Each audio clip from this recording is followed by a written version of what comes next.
You are listening to Alex Nanlohi Podcast, to know the Lord and to make Him known.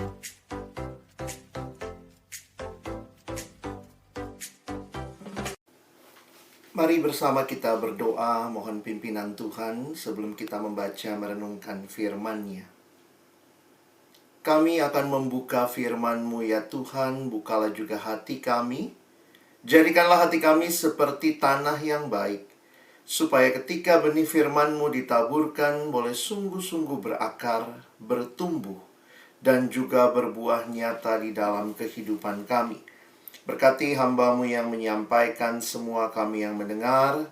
Tuhan, tolonglah kami semua, agar kami bukan hanya menjadi pendengar-pendengar firman yang setia, tapi mampukan dengan kuasa, dengan pertolongan dari Roh-Mu yang kudus, kami dimampukan menjadi pelaku-pelaku firman-Mu di dalam kehidupan kami. Bersabdalah ya Tuhan, sebab kami umat-Mu sedia mendengarnya. Di dalam satu nama yang kudus, nama yang berkuasa, nama Tuhan kami Yesus Kristus, kami menyerahkan pemberitaan firman-Mu. Amin. Shalom, selamat malam Bapak-bapak yang dikasihi dalam Tuhan Yesus Kristus. Malam hari ini sama-sama di dalam kita memikirkan tema yang akan mendasari apa yang juga kita boleh pikirkan ke depan, melangkah maju dalam pengharapan. Di dalam situasi yang tidak mudah ini, masih dengan corona, COVID, dan segala dampaknya, kita juga sudah belajar melalui webinar yang lalu, bagaimana ada hal-hal yang hilang, tetapi juga ada hal-hal yang kita temukan di dalam Tuhan melalui situasi yang tidak mudah ini. Kalau kita melihat semuanya masih serba online, dan ini adalah satu situasi yang sekali lagi tidak ada dari kita yang cukup expert dalam bidang hal seperti ini. Awalnya corona hanyalah masalah kesehatan, tetapi telah berubah juga, bahkan menjadi dampak yang luas, termasuk bagi pekerjaan kita, menjadi masalah di dalam pekerjaan. Masalah juga bagi pendidikan anak-anak kita yang harus bekerja atau belajar dari rumah. Dan juga bahkan masalah spiritual, karena kita beribadah secara online. Karena itu firman Tuhan malam hari ini kiranya menolong kita juga boleh seperti tema kita, melangkah maju dalam pengharapan. Yeremia pasal yang ke-17 ayat 5 sampai ayat yang ke-8 akan menjadi ayat yang mendasari perenungan kita malam hari ini. Saya akan membacakannya bagi kita, Bapak Ibu, Bapak-bapak sekalian ya. Kalau ada ibu mungkin di sampingnya boleh ikut juga, akan membaca di dalam hati masing-masing. Yeremia 17 ayat 5 sampai ayat yang ke-8. Beginilah firman Tuhan. Terkutuklah orang yang mengandalkan manusia, yang mengandalkan kekuatannya sendiri, dan yang hatinya menjauh daripada Tuhan. Ia akan seperti semak bulus di padang belantara. Ia akan mengalami datangnya keadaan baik. Ia akan tinggal di tanah angus di padang gurun, di negeri padang asin yang tidak berpenduduk. Diberkatilah orang yang mengandalkan Tuhan, yang menaruh harapannya pada Tuhan.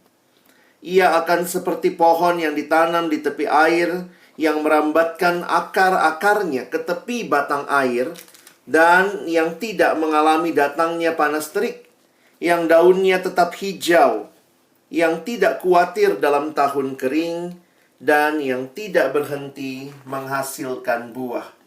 Berbahagialah kita yang membaca firman Tuhan, menyimpannya dalam hati kita, merenungkannya, melakukannya, serta juga membagikannya. Situasi yang dialami umat Israel ketika Nabi Yeremia menyampaikan nubuat Allah. Bangsa Yehuda berada di dalam sebuah ancaman dari bangsa Babel. Bangsa Babel adalah bangsa adidaya atau yang superpower pada masa itu, dan juga memiliki kekuatan militer yang sangat kuat sehingga menaklukkan banyak bangsa-bangsa di sekitarnya. Dalam kondisi sulit yang dialami oleh bangsa Yehuda, mereka, ini fakta yang menyedihkan, sebagai umat Allah, mereka tidak datang kepada Allah. Mereka lebih memilih untuk mengandalkan kekuatan mereka sendiri. Jadi kalau kita melihat ayat-ayat yang baru saja kita baca, ini merupakan peringatan yang diberikan Tuhan kepada bangsa Yehuda pada saat itu. Dan ini juga yang mungkin perlu kita sama-sama pikirkan malam hari ini, di tengah-tengah berbagai situasi yang kita alami saat ini. Sebagai umat Allah, apakah sungguh kita terus sedang berharap dan bergantung kepada Tuhan? Atau jangan-jangan perlu kita tanya lagi sama diri kita, kepada setiap kita, apa atau siapa yang biasanya kita percayai untuk menolong kita dalam menghadapi masa sulit? Apa atau siapa ini seringkali juga menjadi hal yang kita cari di dalam menghadapi masa sulit. Nah, disinilah saya ingin mengajak kita sama-sama merenungkan bagian firman Tuhan yang baru saja kita baca, sehingga ketika kita akan melangkah maju, setelah kita belajar semua dari apa yang kehilangan yang kita alami, dan juga hal-hal yang justru Tuhan berikan untuk kita temukan, maka bagaimana kita akan melangkah maju? Jangan-jangan ternyata ada hal-hal yang begitu rupa masih mengikat kita, sehingga mungkin kita sulit untuk melangkah maju seperti tema hari ini. Nah, di dalam bacaan yang kita sudah lihat tadi, maka ada dua bagian besar yang kita bisa lihat dari ayat-ayat yang disampaikan. Bagian pertama, ayat 5 dan ayat yang ke-6. Di dalam bagian ini adalah mereka yang mengandalkan manusia. Jadi, yang diandalkan adalah dirinya, kekuatannya, atau juga bahkan orang lain yang ada di sekitarnya. Mari kita lihat ayat yang kelima terlebih dahulu. Ada dua bagian yang saya beri warna di sini. Yang pertama adalah Tuhan berkata, terkutuklah orang yang mengandalkan manusia. Dan yang berikutnya adalah hatinya menjauh daripada Tuhan. Nah, jika kita melihat mengapa dikatakan terkutuklah orang yang mengandalkan manusia. Di dalam Ulangan pasal 28 ayat yang ke-15 dikatakan, tetapi jika engkau tidak mendengarkan suara Tuhan Allahmu dan tidak melakukan dengan setia segala perintah dan ketetapannya yang kusampaikan kepadamu pada hari ini, maka segala kutuk ini akan datang kepadamu dan mencapai engkau. Jadi, terkutuk yang dimaksud di sini, ini adalah sebuah konsekuensi dari ketidaktaatan umat. Ketika harusnya mereka mendengarkan suara Tuhan, tetapi justru memilih tidak mendengarkan suara Tuhan. Dan dikatakan tadi adalah hati mereka menjauh dari Tuhan. Kenapa bisa seperti ini? Kenapa bisa tidak taat? Ya, karena digambarkan hatinya menjauh dari Tuhan. Tidak lagi peduli kepada Tuhan dan kehendaknya serta perintah-perintahnya. Nah, mungkin kita berpikir, wah, saya mah masih datang ibadah, kita masih menikmati banyak kesempatan beribadah, saya sedang tidak mengandalkan manusia. Tapi jangan-jangan hati yang menjauh dari Tuhan, maka logikanya begini Bapak-bapak sekalian. Ketika ada hati yang menjauh dari Tuhan, maka pasti akan mendekat pada hal lain. Nah, ini yang menarik yang kita perhatikan waktu Alkitab mengatakan ketika Tuhan tahu sekali, Tuhan tahu manusia yang Dia ciptakan ini, manusia yang selalu butuh yang disembah. Karena kita ini makhluk yang diciptakan untuk menyembah Tuhan. Jadi itulah desain awal Tuhan buat kita. Manusia adalah makhluk yang menyembah. Nah, jadi dalam kehidupan, pilihan bagi kita manusia bukan menyembah atau tidak menyembah. Karena manusia pasti akan selalu menyembah. Maka pertanyaannya, siapa yang sedang disembah? Jadi pilihannya cuma dua. Sedang menyembah Allah yang benar, atau sedang menyembah yang bukan Allah. Jadi kalau manusia hatinya menjauh dari Tuhan, maka pasti mendekat kepada hal yang lain. Disitulah makanya Alkitab menyatakan ketika manusia tidak menyembah Allah, dia sedang menyembah ilah-ilah yang lain atau yang disebut berhala atau idolatry. Tidak heran Martin Luther berkata, ketika Allah memberikan 10 hukumnya, dimulai dengan jangan ada padamu Allah lain. Karena Allah tahu manusia ini akan selalu menyembah, dan kalau hatinya tidak sedang menyembah Allah yang benar, maka pasti hatinya mendekat kepada Allah yang lain. Dan inilah yang kemudian kita bisa perhatikan, bahwa seringkali andalan-andalan kita itu bukan hal-hal yang buruk sebenarnya. Kalau bapak-bapak perhatikan di dalam Alkitab, maka yang bisa menjadi berhala, sebenarnya berhala bukan hanya berarti itu patung-patung ya, tetapi juga kalau kita perhatikan sesuatu yang kita andalkan lebih dari Tuhan, itu bisa menjadi berhala bagi hidup kita. Ada orang-orang yang mengandalkan uang. Sebenarnya uang adalah hal yang baik. Siapa yang nggak butuh uang? Tetapi ternyata berhala itu begini. Harusnya itu hal yang baik, ya cukup jadi hal yang baik. Tetapi ketika hal yang baik dijadikan hal utama, itu jadi berhala. Saya ulangi lagi. Berhala dalam hidup kita sekarang bisa jadi itu hal yang baik yang kita jadikan utama. Sebenarnya hal baik biarlah tetap jadi hal yang baik, dan hal utama tetap jadi hal yang utama. Tentu uang itu baik. Memang ada ayat yang berkata, akar dari segala kejahatan adalah cinta akan uang. Saya pernah ketemu satu anak remaja, lalu dia bilang begini ya. Dan dia bilang, betul ya Kak Alex ya. Apa kata firman Tuhan? Akar segala kejahatan adalah uang. Saya bilang, ingat, kalau baca Alkitab, baca baik-baik. Bukan uangnya akar kejahatan, tetapi cinta uang itu yang menjadi akar kejahatan.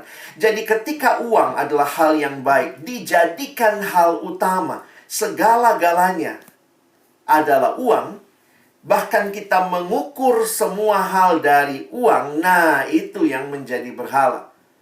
Dan inilah yang seringkali ketika hati kita tidak melekat kepada Allah, jangan-jangan kita melekat kepada uang misalnya, dan menjadikan uanglah sebagai sumber keamanan terhadap diri kita. Jadi mungkin kita tidak punya patung-patung berhala seperti orang-orang di Perjanjian Lama yang sedang mengandalkan Allah yang lain. Tetapi mengandalkan manusia, gambarannya adalah ketika kita sedang mengandalkan yang bukan Tuhan. Dan ini adalah masalah di dalam hati kita. Apakah sungguh-sungguh Tuhan jadi andalan kita? Apakah sungguh-sungguh Tuhan menjadi segala-galanya bagi kita? Karena kalau kita sudah membawa hal-hal yang kita andalkan, ya uang, kita bisa mengandalkan diri sendiri, I love myself. Hal baik apalagi yang bisa jadi berhala? Keluarga juga bisa jadi berhala. Keluarga itu kan baik ya. Tapi kalau keluarga jadi segala-galanya, dalam arti apa? Saya kasih contoh seperti ini yang pernah dalam pengalaman ketika seorang anak yang datang kepada saya dalam setelah saya pimpin ibadah di satu kampus. Karena saya banyak keliling kampus, lalu dia bilang begini. Tadi Kak Alex bilang tidak boleh curang dalam studi, tidak boleh menyontek. Saya bilang, iyalah, harusnya begitu. Kita tidak boleh nyontek, kita harus jujur, begitu. Terus tiba-tiba dia bilang, kata mama saya boleh. Waduh, siapa mamamu, begitu ya. Lalu saya bilang, kenapa mamamu berkata demikian? Lalu kemudian dia bilang begini, iya, kata mama saya, papa itu pensiun tahun ini. Jadi mama bilang, pokoknya nak, tidak mau tahu, kau harus lulus semester ini, apapun resikonya. Karena kalau tidak ada lagi biaya buat kamu. Kalau papa sudah pensiun, susah kita. Jadi harus lulus semester ini, lakukan segala cara. Nyontek pun tidak masalah, yang penting lulus. Lalu kemudian saya katakan, menurutmu bagaimana? Lalu dia bilang, tapi kan orang tua itu wakilnya Tuhan, Kak. Kan orang tua itu harusnya kita taat sama orang tua. Harusnya kita menyenangkan orang tua. Saya bilang betul prinsip taat menyenangkan orang tua. Tetapi ingat, orang tua bukan Allah. Maka kalau perintah orang tua beda sama perintah Allah, kamu harus lebih taat kepada Allah. Wah, di situ dia kemudian kaget dan agak terdiam. Sehingga dia berpikir selama ini bahwa orang tualah segala-galanya. Nah, ini jangan-jangan juga bisa jadi mengandalkan manusia, merasa bahwa yang paling utama adalah hal-hal yang saya anggap terutama, misalnya uang tadi, lalu kita jadikan keluarga. Keluarga tetap hal yang baik, tetapi ketaatan utama adalah kepada Tuhan. Wah, ketemu juga orang-orang yang bilang begini ya. Saya karena ketemu banyak orang muda, katanya, iya saya ini mau menyenangkan papa, mau menyenangkan mama, lalu kemudian yang penting menikah saja, terserah, yang penting bisa ada orang yang menemani saya dalam kehidupan. Apa tujuan menikah? Supaya papa senang, mama senang. Karena papa mama selalu tanya kapan merit begitu ya. Anak sudah bosan juga. Lalu dia lihat kayaknya, wah dia mau menyenangkan orang tua, sehingga dia memilih akhirnya menikah. Tapi kemudian tidak dengan prinsip yang benar. Tidak dengan sesama anak Tuhan, asal menikah saja dengan tujuan menyenangkan orang tua. Saya bilang kalau kamu cuma menyenangkan orang tua, bukan berarti tidak benar menyenangkan orang tua. Tetapi mesti ingat, di atas itu semua, belajar untuk menyenangkan Tuhan. Kenapa? Karena banyak kali, belum tentu yang namanya menyenangkan orang tua, kita sudah melakukan hal yang benar. Jadi memang sulit ya, ini tipis bedanya antara menjadikan hal yang baik, tetap hal yang baik, dan jangan dijadikan utama. Demikian juga sahabat, teman ya. Kadang-kadang dalam situasi yang dihadapi bangsa Israel, mereka bukan cari Tuhan, tapi cari bantuan ke bangsa lain. Misalnya mereka cari ke Mesir, mereka cari ke Asyur. Kenapa? Karena memang kayaknya teman ini bisa diandalkan. Tetapi kemudian ketika mereka menjadikan teman itu seperti Tuhan, andalan yang utama, lalu kemudian merasa tidak membutuhkan Tuhan, wah, hati-hati. Nah, ini realita-realita kehidupan. Apakah kita sudah mengandalkan Tuhan dan bukan mengandalkan manusia? Nah, ada banyak lagi contoh. Bapak-bapak bisa berpikir lebih jauh. Bagaimana, apakah selama ini saya sudah begitu mengandalkan diri saya, mengandalkan pemikiran saya, mengandalkan orang yang mungkin kita rasa dialah penolong kita. Tuhan bisa pakai orang itu tolong kita dalam situasi sulit. Tapi ingat, orang itu bukan Tuhan. Sehingga dalam banyak hal kita harus tetap menjadikan Tuhan hal utama, dan hal yang baik tetap hal yang baik. Nah, gambaran yang diberikan lebih lanjut adalah di ayat 6. Seperti apa gambarannya? Jadi memang di sini diberikan gambaran yang mudah dimengerti oleh masyarakat yang mendengar akan nubuat ini. Dikatakan mereka yang mengandalkan manusia, ayat 6, ia akan seperti semak bulus di padang belantara. Ia tidak akan mengalami datangnya keadaan baik. Ia tidak akan tinggal di tanah angus, di padang gurun, di negeri padang asin yang tidak berpenduduk. Jadi orang-orang yang mengandalkan manusia, ini adalah gambaran orang-orang yang ya seperti semak bulus ini. Kayak apa itu ya? Nah, ini gambarannya ya seperti ini. Kalau kita lihat gambarnya ya. Orang yang tidak mengandalkan Tuhan, mengandalkan diri, awal-awalnya kelihatan hidup. Tapi sebenarnya ini mati. Semak bisa diartikan juga dengan miskin, kekurangan, tidak punya apa-apa. Padang gurun, padang asin, tanah yang tandus, tidak dapat ditanami apa-apa. Ini gambaran kematian, bukan kehidupan. Orang yang tidak mengandalkan Tuhan, orang yang tidak memiliki apa-apa, tidak menghasilkan apapun, tidak menjadi berkat bagi siapapun, dan dalam masa sulit mereka juga tidak menikmati, dikuatkan, dan disegarkan.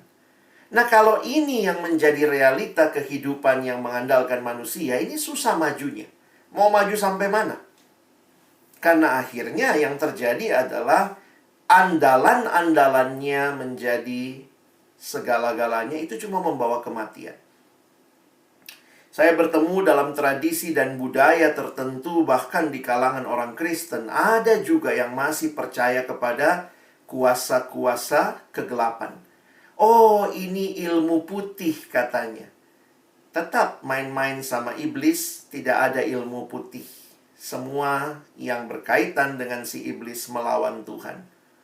Jadi orang Kristen hari Minggu ke gereja, hari lain cari dukun atau cari orang pintar katanya. Kenapa? Karena saya mau tahu. Kadang-kadang kita mau taunya itu sampai akhirnya gimana lagi nih? Tuhan gak bisa kasih tahu saya. Oh, pakai saja orang pintar. Jadi banyak orang Kristen dalam budaya-budaya ya. Kayak saya dalam tradisi di orang Ambon, orang Manado begitu ya. Ada saja hal-hal yang kita anggap Tuhan tetap ada, ya yakin Tuhan ada, tapi yang lain juga ada. Dan kemudian mulai kita cari-cari dan mengandalkan tanpa kita sadari. Perhatikan Alkitab berkata yang mengandalkan yang bukan Tuhan, itu sebenarnya gambaran kematian. Lalu bagaimana orang yang mengandalkan Tuhan? Wah, ayat 7 dan 8 memberikan gambaran yang indah sekali tentang mereka yang mengandalkan Tuhan. Mulai dari ayat yang ke-7 terlebih dahulu. Diberkatilah orang yang mengandalkan Tuhan, yang menaruh harapannya kepada Tuhan.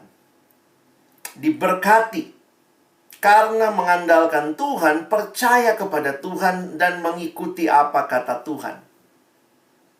Mengandalkan Tuhan berarti kita memiliki kerinduan untuk senantiasa berelasi dan bersekutu dengannya. Dan ini yang juga perlu kita tanya lagi sama diri kita. Mungkin sudah sekian lama kita ikut Tuhan, kita sudah melayani Tuhan, tapi bagaimana kerinduan kita untuk berelasi dengan Tuhan? Kerinduan untuk membaca, merenungkan firman Tuhan, kerinduan untuk juga bersekutu dengan saudara-saudara seiman kita. Jadi mengandalkan Tuhan tidak hanya terlihat dalam kehidupan pribadi, tetapi juga kehidupan di dalam persekutuan dengan orang-orang yang Tuhan kasihi. Mengandalkan Tuhan berarti kita percaya kepada Tuhan, dan hal ini seharusnya mewujud nyata dalam ketaatan kita kepada Dia. Nah, Bapak-bapak perhatikan bahwa gambarannya indah sekali. Kalau tadi gambaran orang yang tidak mengandalkan Tuhan, gambaran kematian, maka orang yang mengandalkan Tuhan, lihat ayat yang ke-8. Ia akan seperti pohon yang ditanam di tepi air, yang tidak mengalami datangnya panas terik, yang daunnya tetap hijau, yang tidak khawatir dalam tahun kering, yang tidak berhenti menghasilkan buah. Bapak-bapak perhatikan, ini bukan berarti dia tidak pernah mengalami situasi sulit. Karena tetap ya, dikatakan tidak khawatir dalam tahun kering. Berarti tahun keringnya terjadi ya. Inilah realitanya. Mengandalkan Tuhan adalah gambaran kehidupan. Berarti kita melekat dengan sang sumber kehidupan, sebagaimana pohon yang ditanam di tepi aliran air. Bagi kita yang mungkin pernah datang ke Israel dan tahu kondisi mereka yang juga cukup tandus di beberapa tempat, melihat ada aliran air, ada pohon yang ditanam di tepi aliran air, itu akan sangat menjadi gambaran yang luar biasa. Ini berarti pohon tersebut akan terus bertumbuh dan berakar dengan kuat. Nah, dan ini yang menarik. Meskipun mengalami masa sulit, loss and find, tapi tetap dapat bertahan, bahkan bertumbuh dan berbuah. Nah, kalau sudah bicara buah, itu bagi saya menarik. Karena beberapa gambaran di Alkitab waktu berbicara buah, itu bukan hanya bicara diri kita. Hidup yang mengandalkan Tuhan adalah hidup yang diberkati, itu buat diri kita. Tetapi juga menjadi berkat dengan buah yang dihasilkan. Jadi Alkitab ketika berbicara buah, itu berbicara apa yang juga menjadi berkat yang dinikmati oleh orang lain. Jadi kalau kita mau melangkah maju, pertanyaannya kehidupan seperti apa yang akan kita pilih? kehidupan yang mengandalkan manusia dan segala hal, segala situasi, atau kehidupan yang mengandalkan Tuhan. Kadang-kadang nggak mudah, Bapak-bapak yang dikasihi Tuhan. Bagaimana di dalam masa-masa sulit, adakah kita tetap percaya bahwa Tuhan sanggup menolong kita? Ya, ini makin jadi real ya. Makin kita taatkah kepada Dia? Memang situasi sulit itu jadi menarik. Saya tulisnya begini ya, dalam bahasa Inggris dikatakan, it is when we suffer that we really discover what we are really trusting and hoping in ourselves or in God. Jadi, kadang-kadang krisis itulah yang akhirnya menunjukkan siapa kita yang sebenarnya. Kalau tidak ada krisis, kadang-kadang kan kelihatannya sama ya. Begitu ada krisis baru ketahuan ya. Waduh, saya itu cepat sekali khawatir misalnya. Wah, saya itu, nah ini kan banyak ya, bapak-bapak kita sebagai bapak-bapak pasti tidak mudah ya. Karena hidup itu bukan cuma mikir diri sendiri. Mesti pikir keluarga, istri, anak. Belum lagi kalau keluarga besar butuh bantuan. Nah itu waktu situasi-situasi sulit itu akan kelihatan ini ya. Kita jadi orang yang panik, lalu kemudian lakukan apa saja, padahal belum tentu itu yang Tuhan mau. Ada yang seperti itu. Atau kita juga ada orang yang waktu menderita jadi lumpuh gitu, nggak bisa ngapa-ngapain ya. Tiba-tiba sudah rasa takut menguasai. Ada orang yang panik lalu berusaha, berjuang, tapi berjuangnya jadinya berlebihan, bisa begitu. Memang menarik sekali ya, penderitaan atau situasi sulit itu makin menunjukkan siapa kita dan siapa andalan kita. Nanti bapak-bapak coba refleksi lagi lebih jauh ya, kalau kita situasi sulit siapa yang kita ingat ya? Jangan-jangan kita langsung ingat teman juga ya, kan? Oh ini dia bisa tolong saya nih, orang ini bisa tolong ya. Kadang-kadang kita dengan mudah sekali. Atau kemudian kita langsung susun rencana, oh saya sudah pernah lewati ini, oh saya bisa, saya mampu. Nah ini bukannya hal ini salah, kita tentu harus berencana. Tetapi di dalam semuanya ini, apakah kita mengandalkan Tuhan? Orang yang mengandalkan Tuhan akan terlihat begini, bahwa dia merencanakan, tetapi dia sadar betul bahwa ada Tuhan yang mengontrol segala sesuatu. Dia tidak berusaha jadi Tuhan atas semua situasi hidup. Ada hal-hal yang tidak bisa kita kontrol. Ada hal-hal yang hanya kita katakan, Tuhan, kehendak-Mu yang jadi. Ada 3 ketakutan yang orang sulit atau takut ya dalam daftar ketakutan. Ini 3 teratas. Yang pertama itu ketakutan akan masa depan. Jadi maksudnya bapak-bapak, kita itu akan diuji ya, termasuk dengan ketakutan masa depan. Bagaimana kita menghadapi itu? Yang kedua, ketakutan akan kegagalan. Ini juga nomor 2 tertinggi dari daftar ketakutan manusia. Dan yang ketiga, ini lebih menarik sebenarnya, karena kalau bicara generasi ini, itu ketakutan akan kesepian. Dan ketiga ketakutan ini, dan ditambah mungkin ketakutan-ketakutan yang lain, sebenarnya makin menunjukkan kepada siapa kita datang.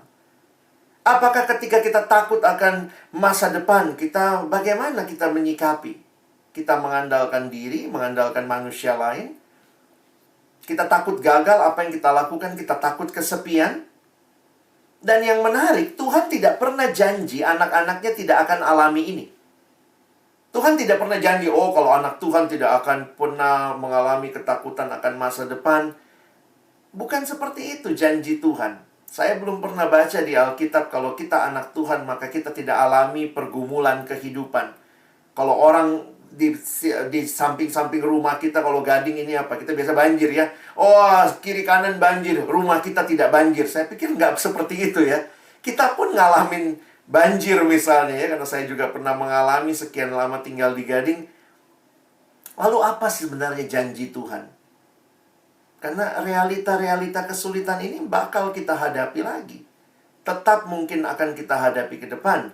God never promises that we will never face struggles. Tuhan nggak pernah janji kita nggak alami pergumulan. Bukan itu janji Tuhan. Tuhan tidak pernah janji kita tidak akan alami persoalan. Tapi yang Tuhan janjikan adalah, di tengah pergumulanmu, Aku berjalan bersamamu. Aku menyertai kamu. Jadi apakah keindahan hidup? Indahnya hidup bukan karena tidak ada pergumulan. Indahnya hidup adalah ketika ada pergumulan yang paling sulit sekalipun, Yesus ada dan berjalan bersama kita.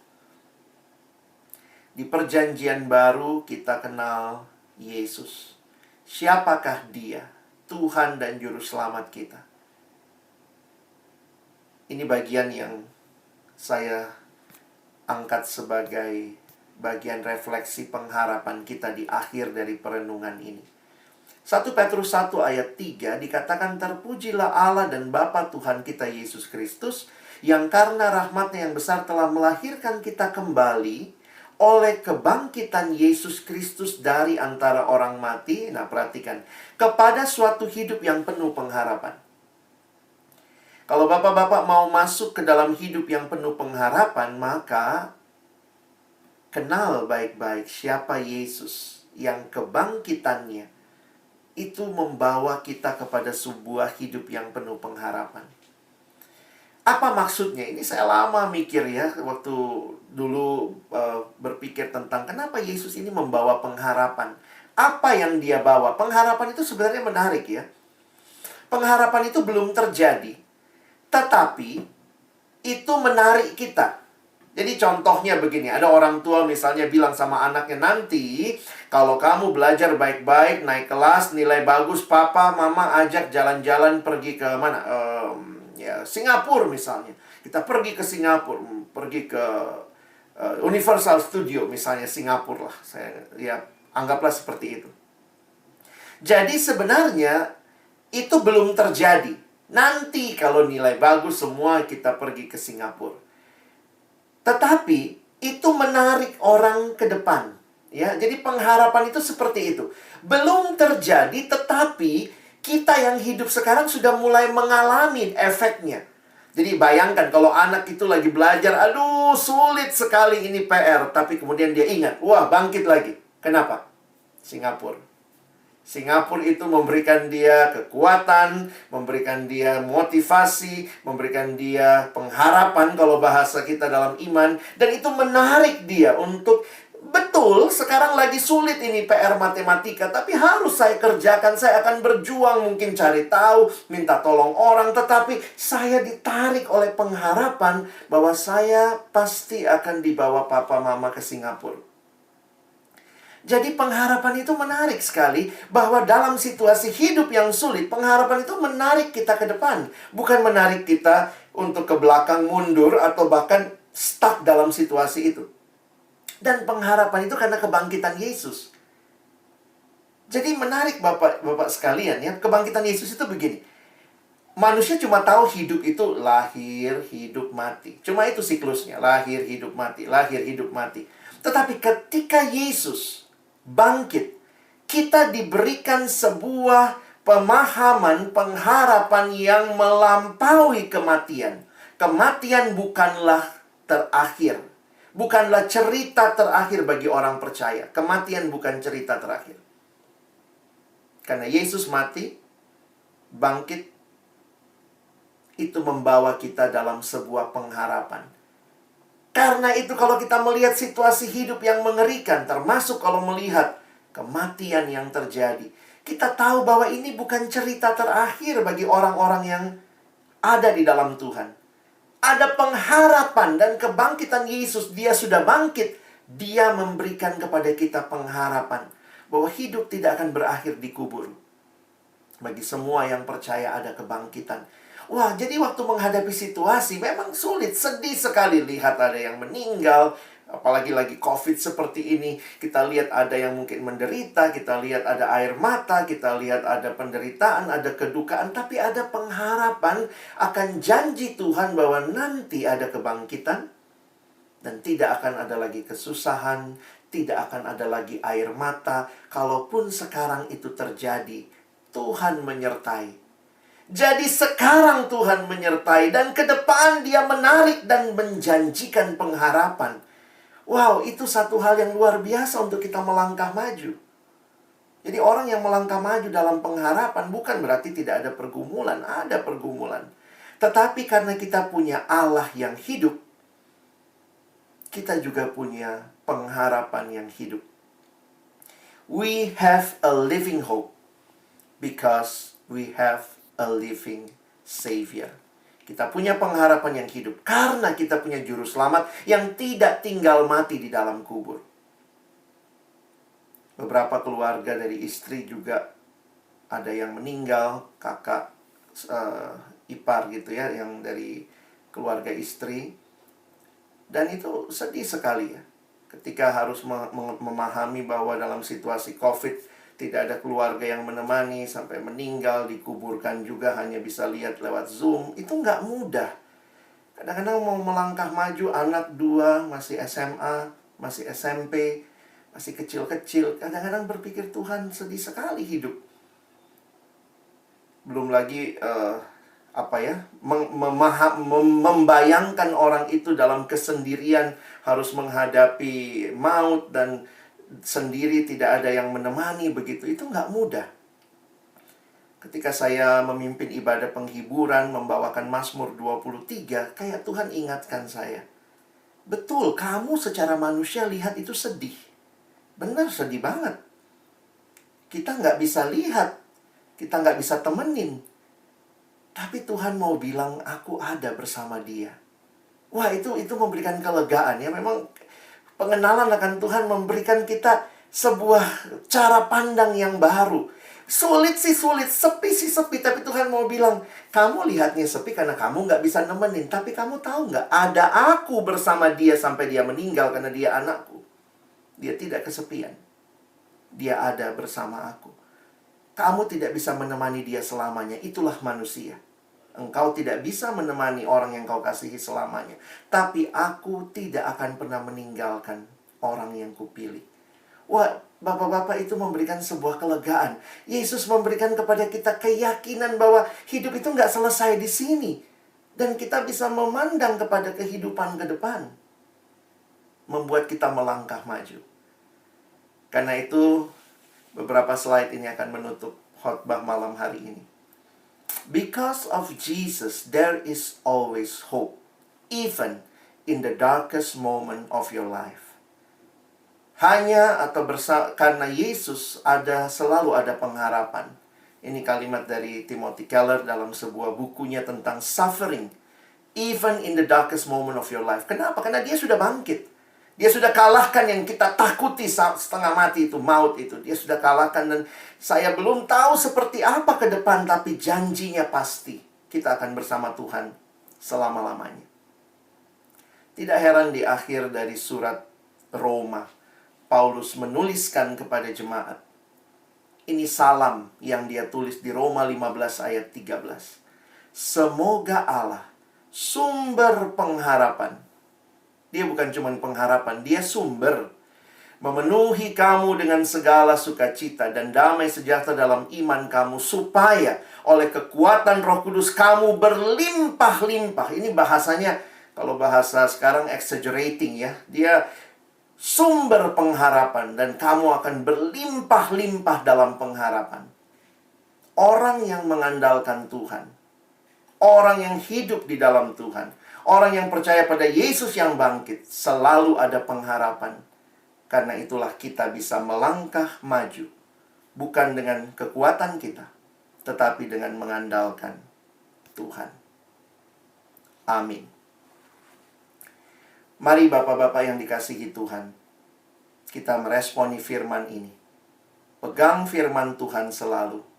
Itulah kekuatan kehidupan kita. Mari sama-sama kita bernyanyi dari PKJ 255.